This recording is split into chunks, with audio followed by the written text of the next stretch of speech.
Hello, and welcome back to another episode of Imperfect Marketing. I'm your host, Kendra Corman, and today I am joined by Liese Gardner, right? Did I say that right? Yes. Okay. I'm like all nervous. I'm going to read her bio here. She's a seasoned communications, PR, and marketing consultant with a background in journalism and magazine editing. She founded Liese Gardner Communications in 1999, driven by her passion for helping creative companies, both large and small, enhance their visibility and brand presence. She specializes in brand strategy, content marketing, and memoir writing, offering services that include social media management, content creation, and exclusive writing workshops. Her approach is often described as that of a brand therapist, utilizing her skills in writing and visual storytelling to elevate her clients' brands. Welcome. Thank you so much for joining me today. Thank you so much, Kendra, for having me. I'm excited to be here. Yeah. So, one of the things that I'm excited to talk about, because we were talking about this before we started recording, is that we're going to discuss a little bit about how you look at your business, product, or service from a completely different point of view. So, for fun, let's say that today's show is popping in on you. What would a reporter find interesting? How would they how would they craft a compelling story about you? So, I love people that can do this. And as we were saying, it's a lot easier to do it for someone else than Mm. yourself. So, how do you help people see these cool stories in their businesses? I found when I was writing for the magazine, and I was the editor of a magazine for about 13 years, and I had to do profiles on businesses like once a month. That was when we were coming out monthly, and so I would go and travel around the country doing these profiles. And how I chose the businesses was a lot of different reasons.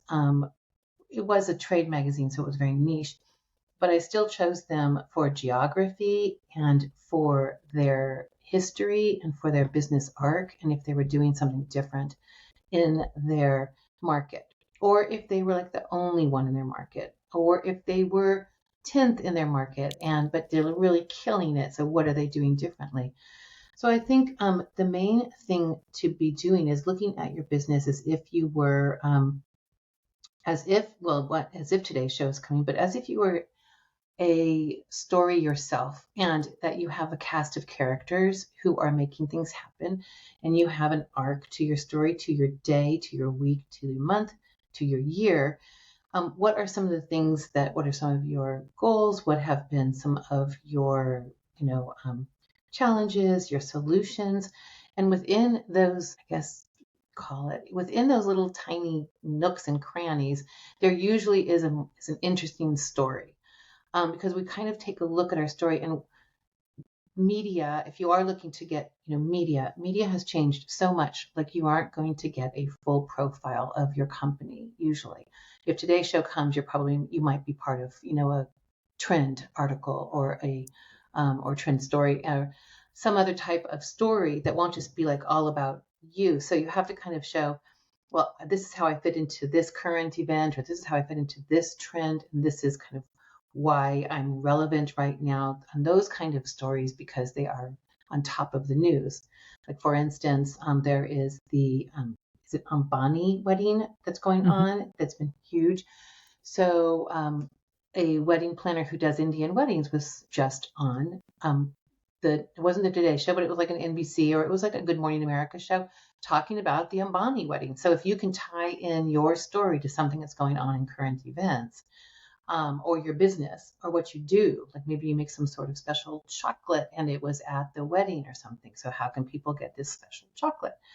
And tie into the Ambani wedding, which is getting so much press on social media. I guess that would be one way. Milestones, creative solutions that you've had, your journey, the characters that are in your story. There's a lot of people that are working with you or for you that maybe have an interesting background. Maybe one of your chefs or something. And I do work with a lot of caterers. So if I refer to catering and chefs, that's really why. Maybe one of even your dish person or your linen person has worked in the White House or something, and they have a whole system for the linens. I mean, that's a great story. You don't have to. You can look for bite-sized stories instead of the big chunky stories, and keep on chipping away at that, because even the small stories get as much play as these large profiles. And I think the profiles are the hardest thing to get. Well, and I like what you're talking about with leveraging current events, because I think that that's really important. A friend of mine is a financial planner, and her PR person got her on the news to talk about dating on a budget. That's Because, great. Yeah, the financial situation and what was going on, and they were approaching Valentine's Day, and right. so they were able to, with the financial changes and things like in the current financial environment, she didn't talk about financial planning. She talked about dating on a budget.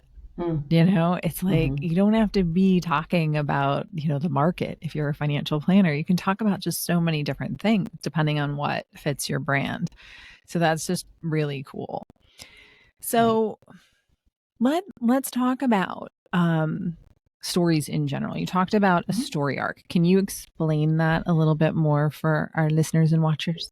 Oh, sure. So a story arc, as you know, for any kind of show you're watching, their characters go through different things based on challenges and things that come up, or they are looking to learn something different, or something happens in the market that makes them have to go in a different direction, and how do they deal with that? So your story arc of your business could be that you are just, a 1 year startup and you've done this, this, and this. Or your story arc is you are a 30-year-old business and this is how you've stayed in business. And these are the things that you have done to get your business to be a solid business for 30 years, and how you can help other people. And maybe you have a mentorship program, or you are bringing up other people in the same way, or you are teaching people within your company. I also recommend to constantly be looking at things you can be creating within your company. So you don't want to be just like, this is what my company is doing and we've done it for 30 years. Like, figure out how you can create like maybe a program within your company that would be newsworthy, or even just worthy of telling your clients, like, we are starting an entrepreneurial program, or we are starting to do webinars or workshops, or you can I mean, it does get to be a little bit much, and so, but we have to always be thinking about how we are evolving and being of service to not just our own clients, but prospective clients and people, and our own clients as they grow with us as well. So, So one of the things that I struggle with a lot of my clients is explaining to them what's a newsworthy, because mhm, the fact that you had your 10-year anniversary, 20-year anniversary, 30-year anniversary, nobody cares. mhm. Like, yeah, we can do what I call a marketing release, also known as a blog post that we can put on the website or send out through the local chambers of commerce. But outside of that, none of the news stations are going to pick that up. No newspaper really picks that up. So talk to me about determining newsworthiness, because everybody thinks that all of their stuff is the most important in the world. I know. And what always hurts me the most is when people like redo their website and want to do a press release about that. Go kind of just like, in what, have you ever read an article on someone doing their website? You just haven't. And so um, you need to look at, well, one, I would suggest to people that they create a wish list of press they'd like to be in. If they have, like, say, a 6 month, runway for that press, they say, oh, I'd like to be, and the Today Show is a very long, long reach. Let's say you want to be in in your local, Crane's business, or your local NBC affiliate, whatever. So you go like, so start watching them and understand what kind of stories they're doing on business. So to just you're in your own business so much that you don't realize um, what the news media is really paying attention to. So take a look and see, what are they doing stories on? And, for the most part with business, it's going to have to tie into some sort of lifestyle type of thing, unless they are a business publication fully.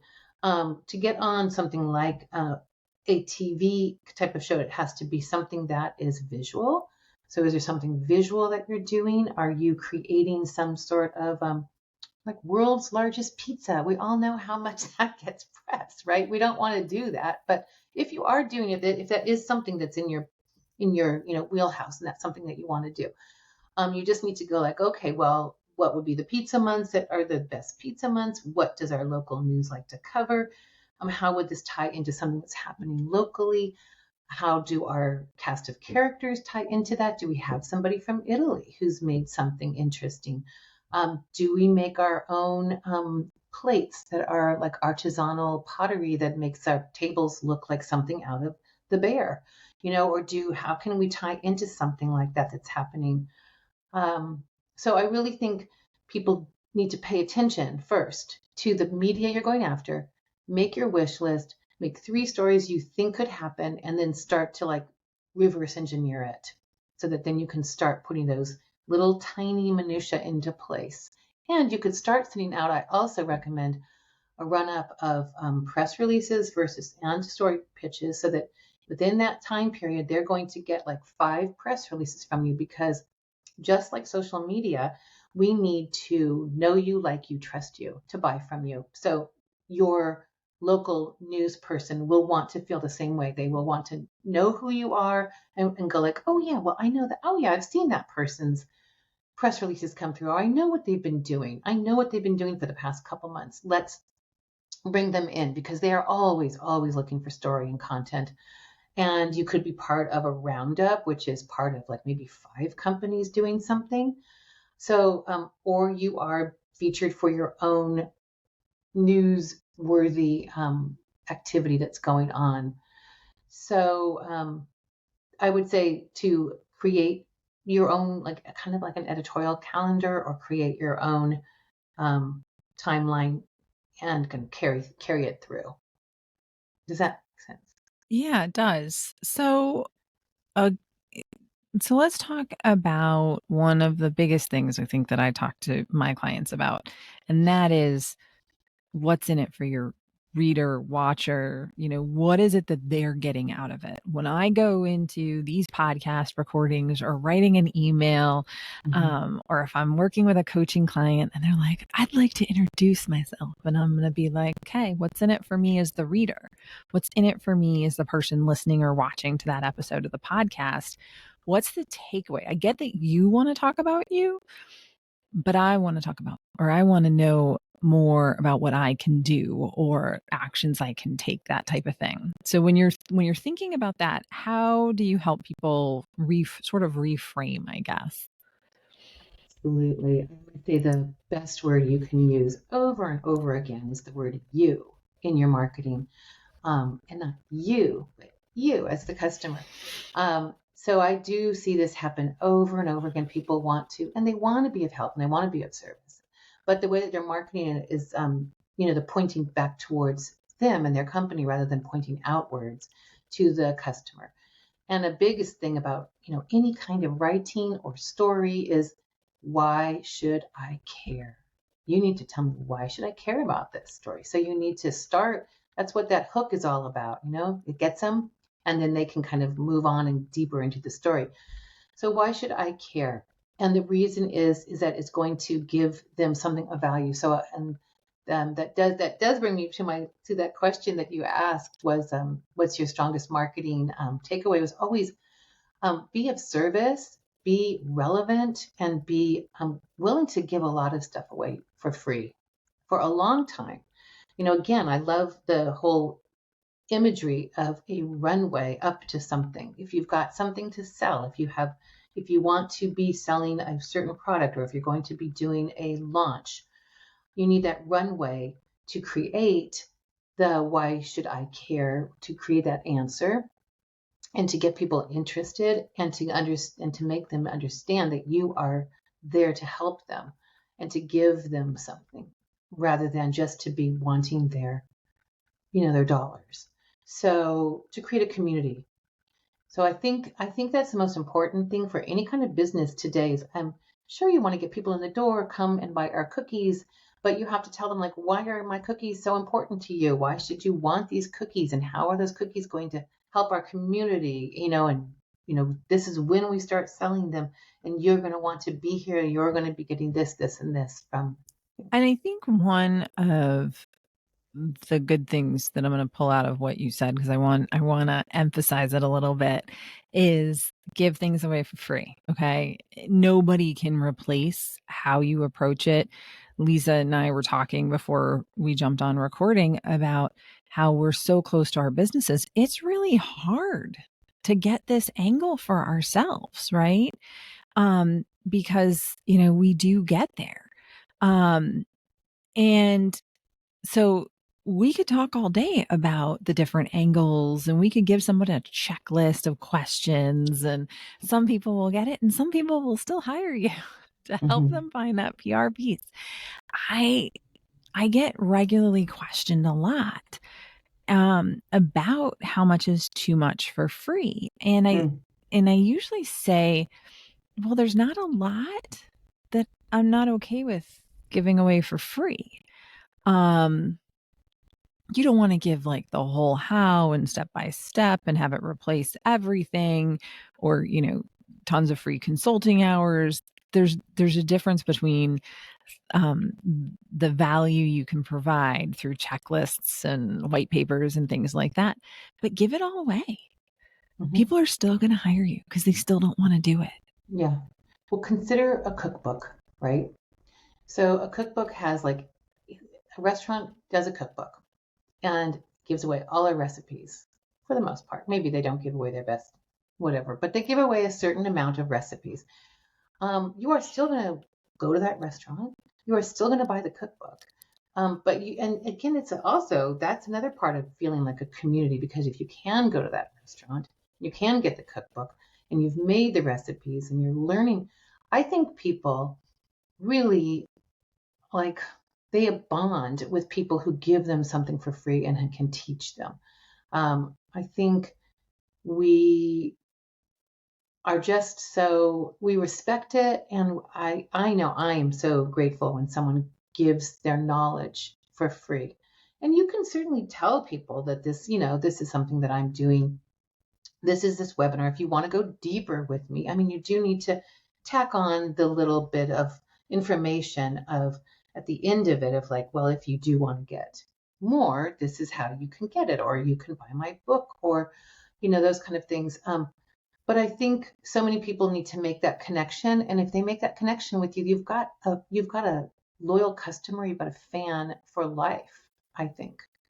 So not to be afraid of that whole giving it away for free type of thing. I agree. I think that there is just so much that we can share. But yes, as entrepreneurs, solopreneurs, we only get paid if people hire us, right? So you can't pick my brain for an hour, you know what I mean? Or, different things like that. But, I can tell you why I post things on social media the way I do. I can tell you how to generate 30 days of social post ideas. Earlier this summer, I started a series on how I did it. And I literally show people how I draft emails with using AI, how I'm taking my podcast and breaking that up, how I take an email newsletter and break that up into social posts. I can show you how I do it all day long, right? But some people are still going to hire me because they don't want to do it themselves, Yeah, definitely. There's that element, but also they are going, and if they do it, people are also afraid of being copied or something. My competitor is going to get that. Well, they're going to do it differently than you. No one's ever going to be the same. You just aren't going to be the same. And yes, there is the do it yourself versus we'll do it for you kind of mentality. And I think there's a lot of, I just don't have the time. This is something that I can give to someone else to do.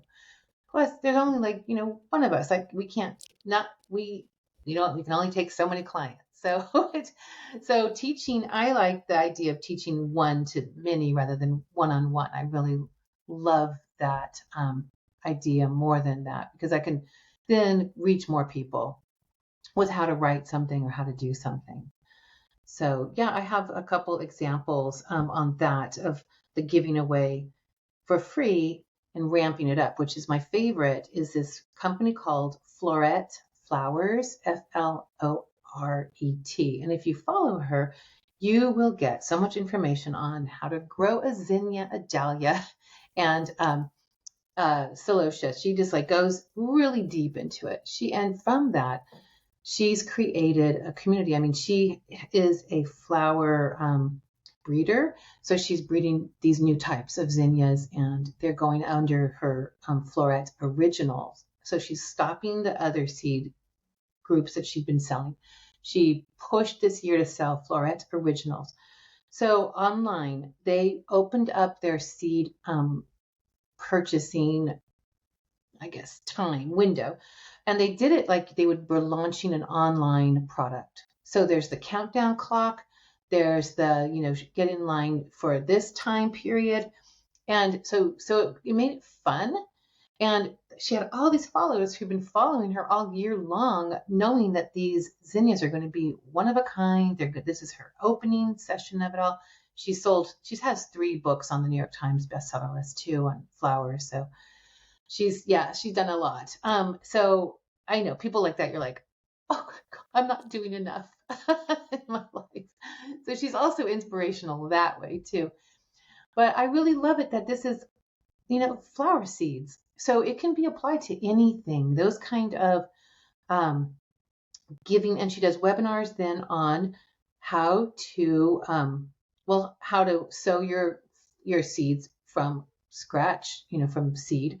And she gives webinars on how then to get seeds from your plants that have been already grown, which is amazing because she's trying to sell those seeds. So, but she doesn't fear that she's not ever going to sell another seed in her life, So she's actually creating a very healthy community, and she shows everything of behind the scenes. And if you don't think some things are that interesting, you'd be surprised. There is a burgeoning YouTube group out of there that there's a lot of people growing up that don't have a lot of like common knowledge yet. And so we are looking to YouTube, or we're looking to this to like learn cooking or learn seed growing or learn marketing. And we're just fascinated by even the minutia of it. So again, I would suggest to anyone thinking about, going into these they want a YouTube channel, or they want to write a book, or they want to get media, go deep on it and find out what's out there before you think, oh no, I could never do that, or why would anyone be interested in that? I mean, I have watched a whole YouTube on how to cover up a screw kind of thing, hole to make sure that the screw doesn't show. And I think we all go to YouTube now for such interesting things. So, I mean, you don't really want to go gosh, I don't want to be a total creator either. But if there might be a happy medium there where you can find a place to put your content that people can find it and find you, and then go deeper into what you do. Very cool. Yeah, no, I think you're right on with all of that. So share as much as you can, because that doesn't replace you and your style. And no, nobody can copy you to the same level that you do things. And so go ahead and give it away for free. All right, Liese, before I let you go, the question that I ask everybody is, this show is called Imperfect Marketing because marketing is anything but a perfect science. What has been your biggest marketing lesson learned? So I guess I sort of jumped over it, but yes, to be of service and value at every level, to be able to figure out how to give away your knowledge, to pull back the curtain on the things that you do, and teach other people how you do it and how they can do it and why it's important to them to do it. I think that's the flip side of that too. You're showing them this, but why is it important as well? So you explain to them, I'm going to show you how to repurpose my content. And the reason why we do this is so that it makes your life easier, or you get your message out there, 3 times more than just sharing it once. And you do have to explain to the people that no one person is looking at all your content all the time. So it's okay to reshare your content over and over, that you will hit at different levels. I mean, that is definitely the buyer's journey that our buyer is on, is that they're just like, we don't know about this product. Now we do. Now we want to go deeper into it. And now we want to like binge that person's content. And then at some point they've gotten all your content, but you don't know where you're going to hit them on their buyer's journey. So that way, that's the giving back and the from everything you do and being able to find all the different platforms and give on all of them if you have the time. It is a big ask. It is our lives have gotten a little bit busier as business owners because of the very many different places we can put our message. But I believe that when we put that time and energy into those, that will come back to us. I love that. So again, invest in sharing your knowledge everywhere you can. Teach others how to do what you do and why it's important, because they will appreciate the time that you gave them and the information that you gave them, so that they become a huge fan of yours. And I think I'm a huge fan of this aspect of things. And so I do appreciate all of your time, Liese. Thank you so much again for joining me. For those listening and watching, wherever you're listening or watching, it would really help me out if you would rate and subscribe wherever you're listening or watching, because that's how other people will find more helpful information and future episodes. So until next time on another episode of Imperfect Marketing, thanks so much for joining us and have a great rest of your day. Thank you.